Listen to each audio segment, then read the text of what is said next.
하나님의 말씀 시편 140편 1절에서 13절의 말씀입니다.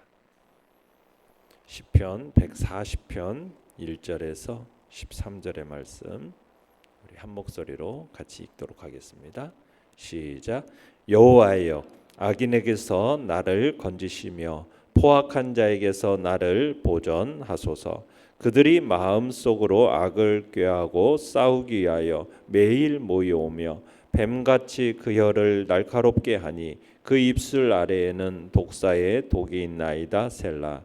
여호와여, 나를 지키사 악인의 손에 빠지지 않게 하시며 나를 보전하사 포악한 자에게서 벗어나게 하소서. 그들은 나의 걸음을 밀치려 하나이다. 교만한 자가 나를 해하려고 올무와 줄을 놓으며 길 곁에 그물을 치며 함정을 두었나이다. 셀라. 내가 여호와께 말하기를 주는 나의 하나님이시니 여호와여, 나의 간구하는 소리에 귀를 기울이소서 하였나이다. 내 구원의 능력이신 주 여호와여, 전쟁의 날에 주께서 내 머리를 가려 주셨나이다. 여호와여, 악인의 소원을 허락하지 마시며 그의 악한 꾀를 이루지 못하게 하소서. 그들이 스스로 높일까 하나이다. 셀라. 나를 애워싸는 자들이 그들의 머리를 들 때에 그들의 입술의 재난이 그들을 덮게 하소서. 뜨거운 숯불이 그들을 위해 떨어지게 하시며 불 가운데와 깊은 웅덩이에 그들로 하여금 빠져 다시 일어나지 못하게 하소서. 악담하는 자는 세상에서 굳게 서지 못하며 포악한 자는 재앙에 따라서 패망하게 하리이다. 내가 알거니와 여호와는 고난당하는 자를 변호해 주시며 궁핍한 자에게 정의를 베푸시리이다. 진실로 의인들이 주의 이름에 감사하며 정직한 자들이 주의 앞에서 살리이다. 아멘. 오늘 말씀의 제목은 환난 중에 구원하실 주님을 바라보라라는 제목으로 말씀을 나눕니다. 이 시는 다윗이 지은 시죠. 다윗이 이스라엘의 왕으로 즉위하기 전에 왕권 유지에만 급급했던 사울에 의해서, 그리고 사울의 추종자들에 의해서 다윗이 부당한 핍박을 당하지 않습니까? 그러면서 약 10여 년의 망명 생활을 하게 돼요. 그때 지어진 시가 오늘 본문의 시입니다. 이런 배경 속에서 지어진 오늘 시는 이 악인들의 극악스러운 강포, 포악, 이것으로부터 구원을 해달라는 간구가 이 시의 내용이죠.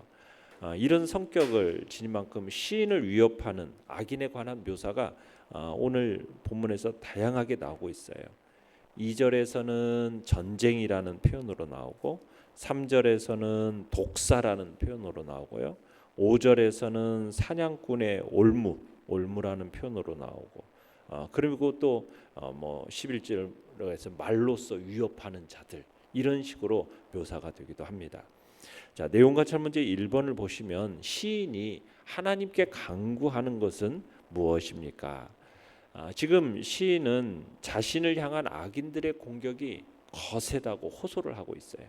악인들이 날마다 악을 꾀하고 올무와 줄을 놓아서 시인을 함정에 빠뜨리려고 하는 거예요. 이런 상황 속에서 시인은 포악한 자에서 나를 보전해달라고, 나를 지켜달라고 반복적으로 호소를 통해 도움을 구하는 것을 보게 됩니다. 자, 1절에서 우리 4절까지를 한 목소리로 같이 한번 읽어보겠습니다. 시작. 여호와여, 악인에게서 나를 건지시며 포악한 자에게서 나를 보전하소서. 그들이 마음속으로 악을 꾀하고 싸우기 위하여 매일 모여오며 뱀같이 그 혀를 날카롭게 하니 그 입술 아래에는 독사의 독이 있나이다. 셀라. 여호와여, 나를 지키사 악인의 손에 빠지지 않게 하시며 나를 보전하사 포악한 자에게서 벗어나게 하소서. 그들은 나의 걸음을 밀치려 하나이다. 자, 여기서 보면 악인, 포악한 자, 다 지금 시인을, 다윗을 해하려고 달려드는 그 모든 대적을 가리키는 말입니다. 그들은 지금 시인은 지금 하나님께 똑같은 간구를 반복하면서 1절과 4절이 똑같은 간구를 반복하고 있지 않습니까? 지금 그가 처한 상황을 지금 구절절하게 아뢰고 있는 거예요. 하나님께 구원과 정말 보존을 반복하면서 간구하고 있는 거죠. 그만큼 지금 이 다윗의 상황이 절박하다는 얘기입니다. 마치 지금 지뢰밭을 걷는 것처럼 불안하고 위험하기 짝이 없는 상황이었다라는 거죠. 참을 시인은 이와 같은 이 기도가 지금 대적자들의 공격, 대적자들의 위협에 대해서 지금 자신의 힘으로 맞서기보다는 하나님께 공정한 판단과 공정한 심판을 맡기고 있는 거죠. 하나님의 판단에 전폭적으로 의지하고 순종하는 겸손한 태도를 보이고 있는 것을 보게 됩니다. 그러니까 자신이 직접 심판하고 자신이 직접 판단하지 않습니다. 악인의 처리에 관한 모든 것을 하나님께 맡기겠다라는 어떤 의지의 표현이 들어있는 것이죠. 자, 5절 읽어볼까요? 5절 시작. 교만한 자가 나를 해하려고 올무와 줄을 놓으며 길 곁에 그물을 치며 함정을 두었나이다. 지금 시인은 악인이 막 올무와 줄 놓고 그물을 치고 함정을 파둔 이런 길을 걸어가고 있는 거예요. 이게 마치 지뢰밭을 걷는 형국입니다. 정말 암울하고 불안한 상황이죠. 그런 속에서 지금 하나님을 바라보고 부르짖고 있는 겁니다. 6절 읽어보겠습니다. 시작. 내가 여호와께 말하기를 주는 나의 하나님이시니 여호와여 나의 간구하는 소리에 귀를 기울이소서 하였나이다. 자, 여기서 보면 주는 나의 하나님이시니 이렇게 얘기하죠. 주는 누구다?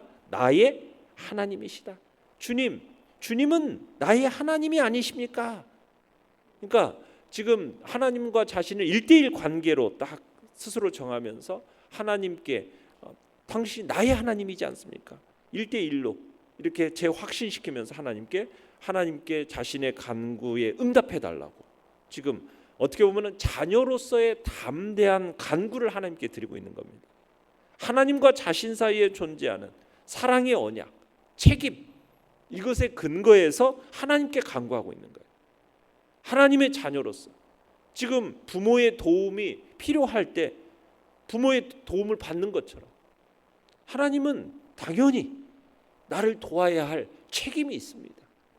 그렇게 지금 하나님 앞에 당연하다고 그 도움이 당연하다고 생각하면서 담대함으로 지금 하나님께 간구하고 있는 것입니다. 7절을 읽어볼까요? 7절 시작. 내 구원의 능력이신 주 여호와여 전쟁의 날에 주께서 내 머리를 가려주셨나이다. 지금 다윗은 전쟁의 날을 지금 회상하면서 내 구원의 능력이신 주 여호와께서 내 머리를 가려주셨습니다. 지금 이렇게 말하고 하고 있죠. 머리라는 것은 우리 신체에 있어서 가장 중요한 부분 아닙니까? 그래서 전쟁에 나갈 때 머리에 이 군인들이 투구를 쓰는 거예요. 요즘에는 헬멧을 딱 쓰는 거고,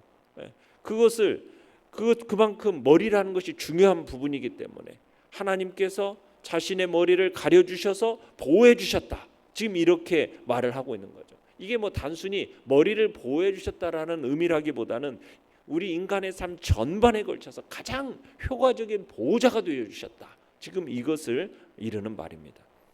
8절을 읽어보겠습니다. 시작. 여호와여 악인의 소원을 허락하지 마시며 그의 악한 꾀를 이루지 못하게 하소서. 그들이 스스로 높일까 하나이다. 셀라. 지금 다윗은 하나님께 악인의 소원을 허락하지 말라고, 그 악한 꾀를 이루지 못하게 해달라고 그렇게 간구하고 있죠. 소원, 악한 꾀 다 뭐겠어요? 다윗을 팔멸시키려는 악한 계획이었죠. 이 계획이 성공을 거두지 못하게 해달라고 간구하고 있는 겁니다. 자, 그런데 이 본문의 간구는 하나님의 공의, 하나님의 섭리에 대한 어떤 의심으로 인해서 불안해서 드리는 기도가 아니에요. 오히려 하나님께서는 사악하고 교만한 자, 그들의 악한 음모를 좌절시키시는 분이 하나님이시다. 사악한 자들의 그 거만한 야욕을 충족시키기 위해서 온갖 악행을 지금 계획하고 실행에 옮기고 있는데 그런 악한 계획과 악한 실행을 허락하지 말아달라고, 오래도록 방치하지 않으신다라는 어떤 확신에 근거하면서 지금 기도하고 있는 거죠. 이루지 못하게 해달라고 기도를 하는 겁니다. 9절도 읽어보겠습니다. 시작. 나를 애워싸는 자들이 그들의 머리를 들 때에 그들의 입술의 재난이 그들을 덮게 하소서. 지금 다윗은 자신에게 막 타격을 가하기 위해서 막 미리 숨어서 지금 둘러 진치고 있는 이들이 머리를 들고 지금 그들의 마음의 계획을 실행에 옮기고자 할 때 그들이 치밀하게 준비했던 모든 계획이 어떻게 해달라고 얘기합니까? 그대로 그들에게 되돌아가게 해달라고. 그렇죠? 고스란히 그 모든 비극이 그들이 당하게 해달라고 강구하고 있는 거죠. 그러니까 그들이 계획이 이루지 못하게 해달라고 그렇게 기도하던 다윗이 그들의 계획이 중단될 뿐만 아니라 오히려 그 계획이 고스란히 그들에게 이루어지는 저주를 받게 해달라는 그런 강구를 하고 있는 거죠. 그러니까 악인들의 모든 거짓과 괴사와 저주의 말은 그들의 행위대로 보응받게 해달라는 하나님의 정의와 하나님의 공의에 대한 공의에 근거한 기도다라고 볼 수가 있는 겁니다. 내용과 문제 2번입니다. 원수들의 패배를 간구한 후에 시인은 어떤 믿음의 고백을 합니까? 자, 12절 13절을 읽어보겠습니다. 시작. 내가 알거니와 여호와는 고난당하는 자를 변호해 주시며 궁핍한 자에게 정의를 베푸시리이다. 진실로 의기인들이 주의 이름에 감사하며 정직한 자들이 주의 앞에서 살리이다. 자, 지금 하나님께서 악인들의 앞날에 재앙과 패배를 주시기를 지금 간구하고 동시에 정의와 공의를 베푸시는 하나님의 구원이 온전히 이어나가기를 소망을 합니다. 그러면서 고난당하는 자, 궁핍한 자, 지금 이런 표현을 쓰지 않습니까? 고난당하는 자가 누구고 궁핍한 자가 누구겠어요? 지금 무고하게 고난당하고 무고하게 빼앗겨서 궁핍해진 그 사람, 더 나아가서 정말 그들이 당하는 이 고난과 궁핍이 하나님의 말씀과 원칙을 지키는 데 따르는 그런 고난과 궁핍이에요. 그런데 시인은 하나님께서 이런 자들의 편이 되어 주셔서 그들의 문제를 해결해 주실 것이다. 이렇게 말하고 있는 겁니다. 억울하고 힘없는 궁핍한 자의 재판관이 되신다는 거예요. 누가요? 하나님이. 그래서 그들을 확실하게 보호하시고 모든 아픔과 고통을 다 갚아주시는 분이다. 여기서 내가 알거니와 라는 표현을 쓰고 있지 않습니까? 이 내가 알거니와라는 말은 무슨 말이에요? 시인이 인생을 통해서 이미 경험해봤다라는 거예요. 이게 분명한 사실이라는 거예요. 이것은 진리라는 거예요. 지금 그 얘기를 하고 있는 거죠. 그러니까 하나님은 고난당하는 자를 변호해 주시고 궁핍한 자에게 정의를 베푸시는 하나님이시다. 이건 진리다. 분명한 사실이다. 이렇게 얘기하고 있는 겁니다. 지금 시인은 그런 거예요. 악인들의 그 강포, 극악한 강포, 핍박 이것을 도움을 호소하고 있지 않습니까?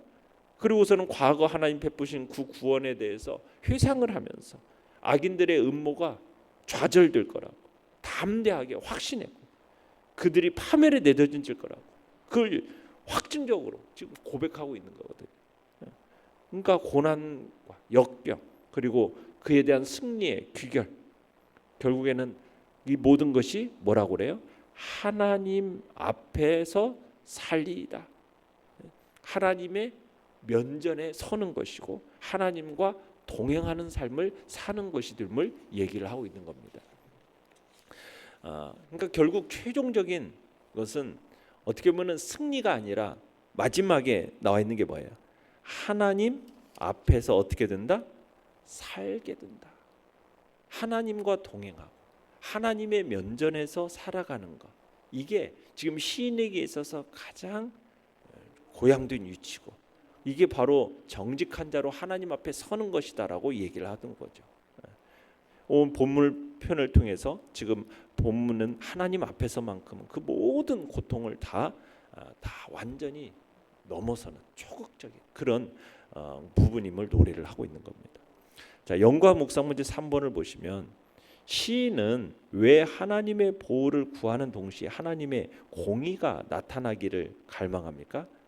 지금 시인은 악인들로 인해서 지금 어려운 상황에 처해 있잖아요.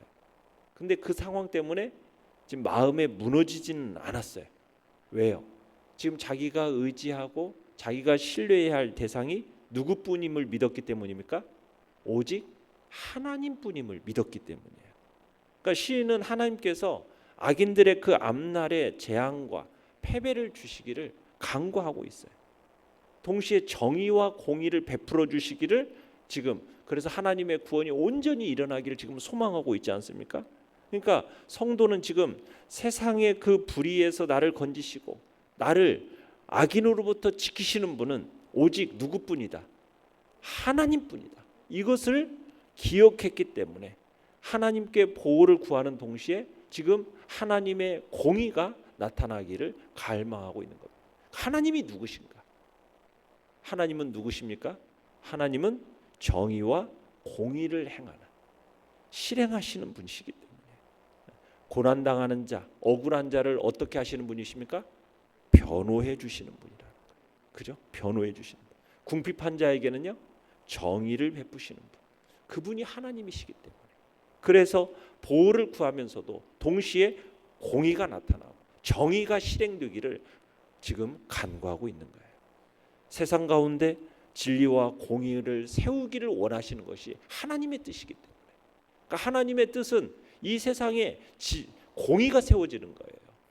그것이 하나님의 뜻이기 때문에 하나님은 우리의 자기 백성들을 보호함과 동시에 공의를 지금 시인은 간구하고 있는 것입니다. 느낀 점 4번입니다. 환난 중에도 구원하실 하나님을 인지하고 하나님만 의지하는 시인을 보며 무엇을 느낍니까? 우리가 극심한 고난 가운데서도 낙담하지 말아야 돼요.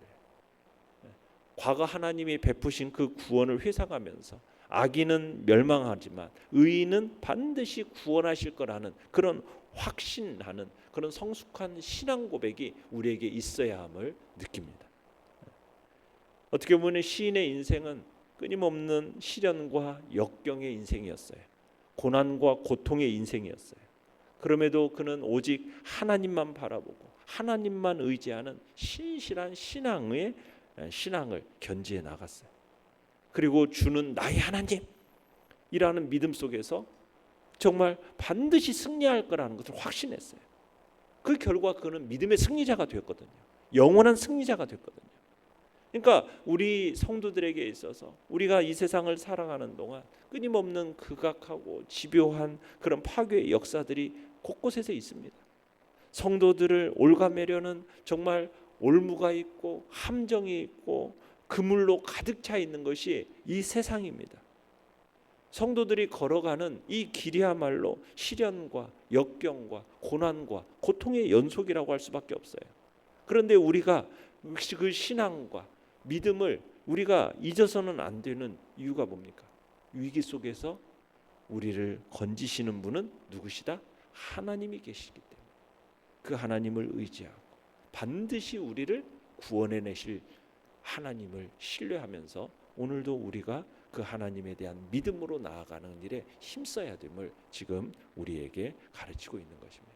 그래서 우리는 끊임없이 반드시 우리를 구원하실 하나님, 그 하나님을 인지하고 그 하나님에 대한 신앙 고백으로 우리가 나아가겠다라는 결단이 우리 안에 있어야 하겠습니다. 결단과 적용 5번입니다. 나는 어려움이나 고난이 찾아올 때 어떻게 반응합니까? 어떤 상황에서도 공의를 행하시는 주님을 의지하는 그리스도인으로 살기 위해 무엇을 결단하겠습니까? 어려움이나 고난이 찾아올 때 불평하고 원망하고 다른 사람에 대해서 저 사람 때문이라는 변명과 핑계로 우리가 갈 게 아닙니다.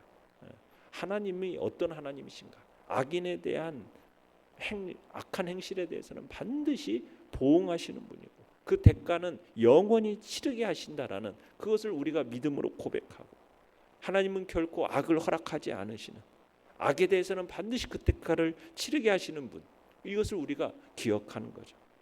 그러면서 이 사실을 항상 기억하면서 항상 선을 추구하고 선으로 악을 이기고 공의와 정의의 승리를 확신하는 그런 우리가 되어야 하겠습니다.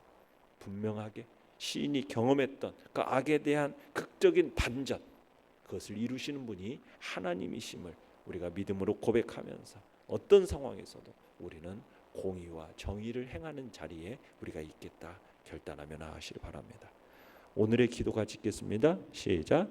주님의 공의로우심을 힘입어 어떤 상황에서도 승리를 주실 주님을 신뢰하게 하소서. 아멘.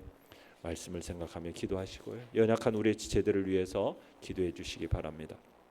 어제도 또 이렇게 주님 앞에 새생명 전도 축제로 온 20여 명의 사람들이 또 주님의 말씀을 들은 그 귀한 은혜를 따라서 또 주님 앞에 나오게 하시고 생명의 역사를 이루어가게 해달라고 주의 교회를 통하여 또 구원과 생명의 역사를 더 풍성하게 흘러가는 통로로 사용해 달라고 위에서 기도해 주시 바랍니다.